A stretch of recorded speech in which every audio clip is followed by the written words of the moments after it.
Good morning दोस्तों। तो स्वागत है आपका आज के इस नए ब्लॉग में। आजकल मैं नीति वैली की राइड कर रहा हूँ और कल मैंने नीति वैली की राइड की थी और रात को आके मैं जोशी मठ से थोड़ा सा आगे आके एक जगह रुक गया था। तो अब सुबह के बजे हैं 8। अब मैं यहाँ से तैयार हूँ। तो मैंने प्लान किया है कि जब मैं यहाँ तक आया हूँ तो ओली होके आऊँ। तो आज मैं जा रहा हूँ ओली, और ओली के बाद जोशी मठ में एक मंदिर है नरसिंह भगवान का, उस मंदिर को भी मैं एक्सप्लोर करूँगा। तो जिस होटल में मैं रुका था वहाँ का व्यू देखो भाई, पीछे पूरे पहाड़ का व्यू आ रहा है। और ये देखो, ये नीचे कुछ काम चल रहा है, रात भर मशीनें चली हैं यहाँ की, पता नहीं क्या बना रहे हैं भाई।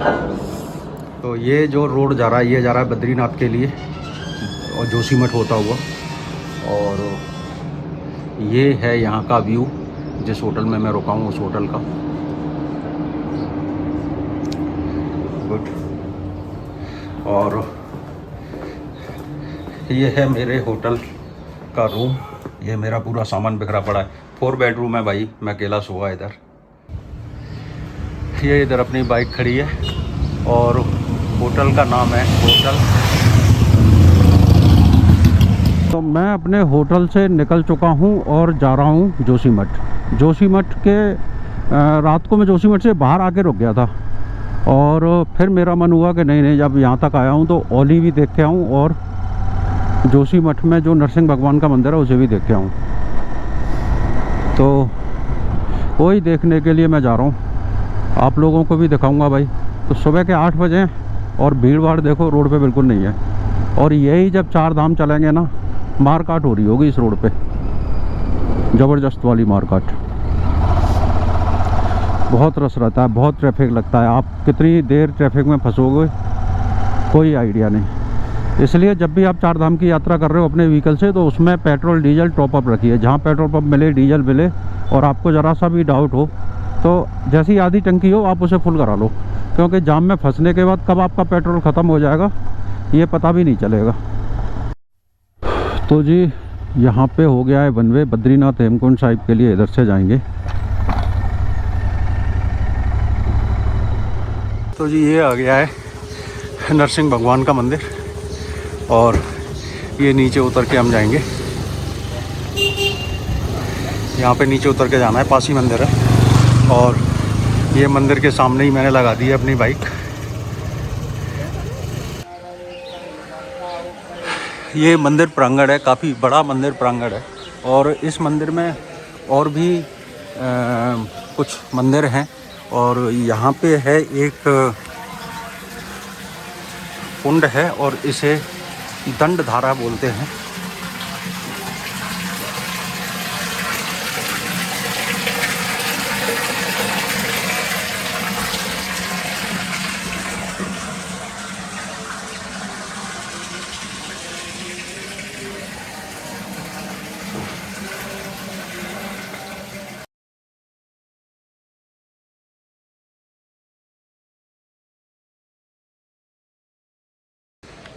शंकराचार्य जी के द्वारा स्थापित जोशी मठ मंदिर, जो भगवान नरसिंह भगवान का मंदिर है। और ये मंदिर है और इस मंदिर के पीछे का व्यू देखिए। और ये जो पीछे से जो रास्ता जा रहा है ये जा रहा है बद्रीनाथ के लिए। मंदिर के अंदर फोटोग्राफी वीडियोग्राफी अलाउड नहीं है, तो बाहर से ही मंदिर हम आपको दिखाएंगे। और अभी मैं जाऊंगा जहाँ पे शंकराचार्य जी का मंदिर है, वहीं पे जो गद्दी आती है बद्रीनाथ से, वो गद्दी वहीं रखी जाती है। तो मैं उसके भी दर्शन करूँगा अभी चल के।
तो नरसिंह भगवान के दर्शन कर लिए हैं। ये मंदिर यहीं पे जो आदिगुरु शंकराचार्य थे उन्होंने यहाँ पे तपस्या की थी, उनको यहाँ पे ज्ञान प्राप्त हुआ था। तो शंकराचार्य जी ने भी सबसे पहले, भारत में 4 मठ हैं, तो उत्तर में ज्योतिर्मठ है, तो सबसे पहले इस मठ की स्थापना की थी। इसके अंदर जो प्रतिमा है विष्णु भगवान की, वो स्वयं शंकराचार्य जी ने स्थापित की है। और जो बद्रीनाथ जी से मंदिर जब शीतकाल में बंद होता है तो वहाँ से एक गद्दी आती है, वो गद्दी इसी स्थान पे विराजमान रहती है सर्दियों में। डेकोरेट करवाई गई है। शिवम परिणय पूजा विदाई का कार्यक्रम चल रहा है। और जोशी मठ का एकमात्र पेट्रोल पंप आ चुका है। तो पहले पेट्रोल डलवा ली जाए।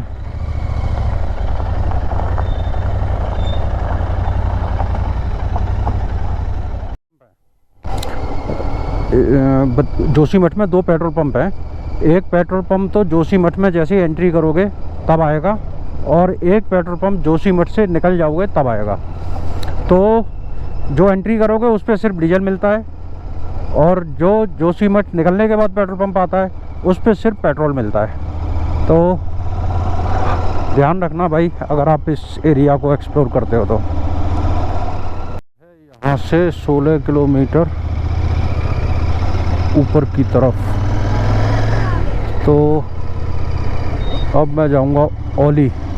और आजकल ना, क्योंकि 4 धाम यात्रा खुलने वाली है, तो रोडों पे ना काम चल रहा है बड़ी ज़ोर शोरों से। तो ये रास्ता गया मलारी के लिए, जो कल मैं गया था तपोवन, वो वाला रास्ता आ गया। और इसी रास्ते पे आएगा ओली।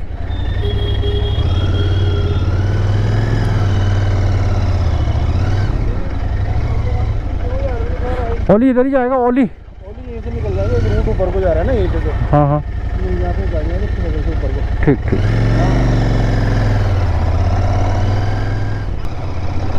यहाँ बड़े छोटे छोटे से रास्ते निकल जाते हैं, पता नहीं चलता। तो पूछ लो तो ज़्यादा बेटर है। गूगल मैप मैंने लगाया नहीं है। अच्छा ये है, ये ओली के लिए जा रहा है क्या?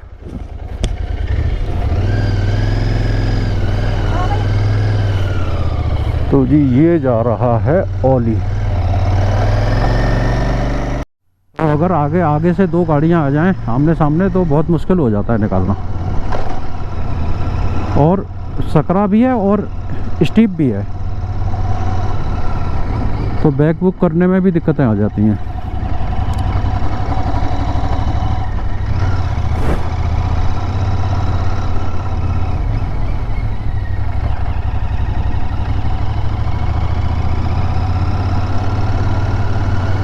साफ सफाई अभियान चल रहा है भाई आर्मी वालों का।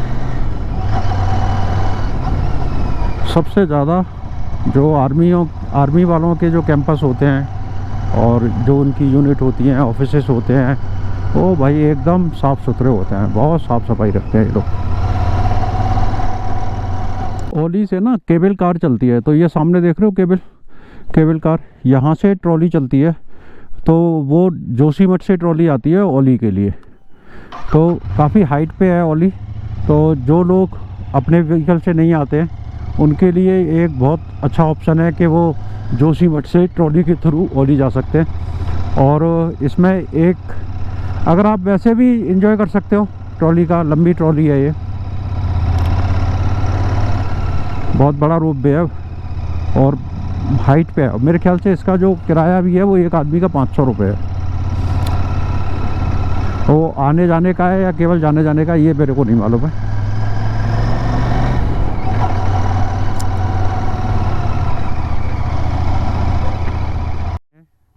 बहुत नीचे जोशीमठ रह गया है।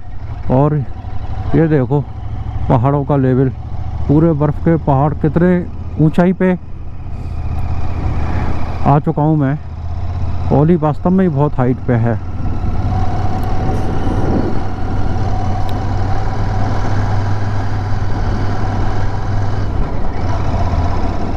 बिल्कुल सामने आ गए और जैसे मैंने नीति वैली की राइड की थी, वहाँ से जो दिख रहे थे पहाड़ बिल्कुल उस तरीके से दिखने लग गए।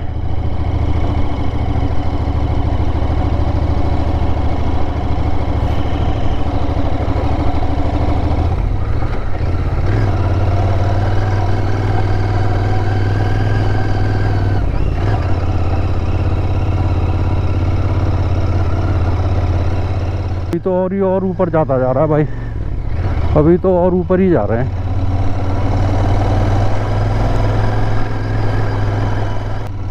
सामने से और पहाड़ दिखने लग गए। अगर मौसम साफ हो तो ये तो बहुत अच्छा व्यू आएगा यहाँ से।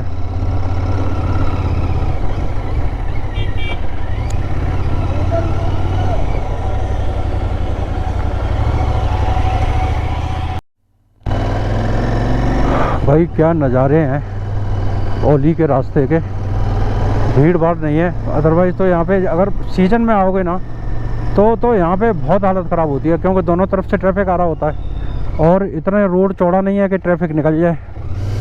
तो अक्सर करके गाड़ियाँ आगे पीछे जाम लगते हैं, लेकिन चूँकि अभी सीज़न नहीं है तो कोई गाड़ी देखने को भी नहीं मिल रही है। पौधे हैं, ये देखो पेड़ों पे क्या रंगीन रंगीन पत्तियाँ निकल रही हैं और पंछियों की आवाज़ें खूब आ रही हैं। और ये जो एरिया है ना, ये भालू बाहुल्य एरिया है। यहाँ पे जगह जगह पे बोर्ड लगे हैं कि यहाँ पे भालू आ सकता है। भाई इतनी देर हो गई है, मेरे को एक गाड़ी आते हुए और जाते हुए नहीं दिखी है यहाँ से। पता ही नहीं चल रहा है, ऐसे लग रहा है मैं कहीं गलत रास्ते पे चला गया हूँ क्या। लेकिन ठंडा हो गया है, जोशीमठ की अपेक्षा ठंडा हो गया है यहाँ पे काफ़ी।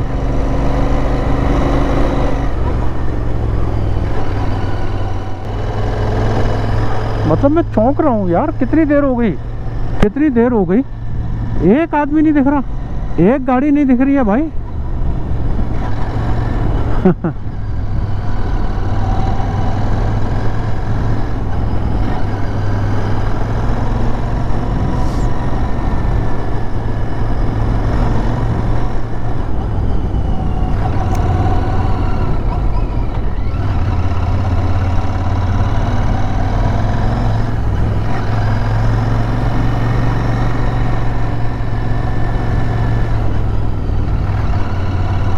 ओहो,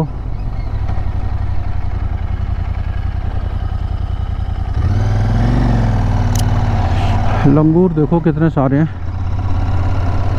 ओ भैया कितने सारे लंगूर हैं भाई, गिरा मत देना मुझे।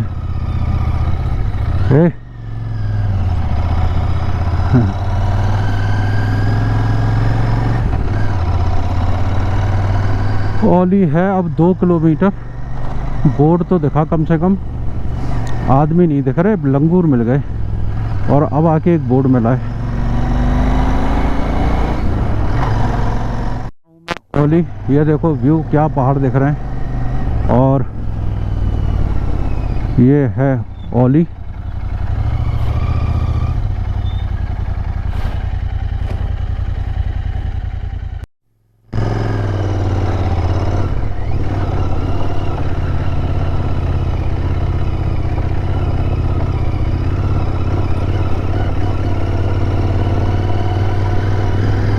तो जी ये है ओली।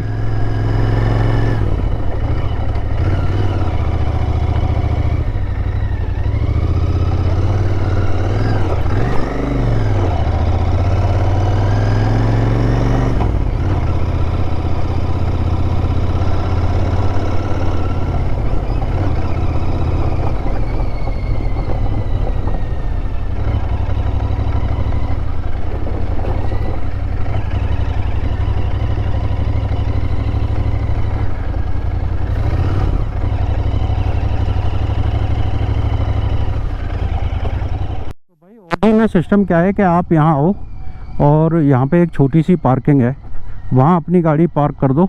उसके बाद फिर आपको वहाँ से जाना पड़ेगा रोपवे के थ्रू। तो मेरे को एक्चुअल में इतना टाइम है नहीं, क्योंकि मेरे को अभी होटल का चेकआउट करना है और मुझे अभी जाना है कल्पेश्वर, तो उसमें लगेगा मेरे को थोड़ा सा टाइम ज़्यादा, इसलिए मैंने ये प्रोग्राम को पोस्टपोन किया है। तो अब कभी बाद में आऊँगा मैं ओली, और फिर मैं रुकने के उद्देश्य से ही आऊँगा। अभी तो मैं सिर्फ घूमने के उद्देश्य से आया था, लेकिन अब मैं रुकने के उद्देश्य से आऊँगा, प्रॉपर वे में रुकूँगा यहाँ पे, और तभी ओली को एक्सप्लोर करूँगा। तो अभी तो भाई वापस जाता हूँ मैं यहाँ से। रास्ता है बड़ा ख़राब, एक तो होता है ख़राब, एक होता है बहुत ख़राब, क्योंकि एक तो एकदम से उतराई है, गड्ढे, ऊबड़ खाबड़, पत्थर निकले हुए हैं। भाई मेरा सुझाव है, अगर आप ओली आते हो तो ओली में आप लोग अपनी गाड़ी जोशीमठ में ही खड़ी कर दें, और जोशीमठ से ट्रॉली के माध्यम से आएँ, तो वो ज़्यादा ऑप्शन अच्छा है। क्योंकि यहाँ पे आएंगे तो आप अपनी गाड़ी से कुछ नहीं कर सकते, आपको एक जगह लाके खड़ी करनी पड़ेगी, और इतना सकरा रास्ता है, खड़ा रास्ता है, तो जब अपनी गाड़ी यहाँ पे लाके खड़ी ही करनी है, उसके बाद फिर यहाँ से ट्रॉली से ही जाना है, तो फिर यहाँ तक गाड़ी लाने का कोई मतलब ही नहीं है। फिर तो जोशीमठ से ही ट्रॉली से आ जाओ। तो ये ऑप्शन मेरे को ज़्यादा अच्छा लगा। भाई देखो, भालू प्रभावित क्षेत्र है, कृपया ध्यान दें। जगह जगह यहाँ पे बोर्ड लगे हुए हैं कि ये एरिया भालुओं का है।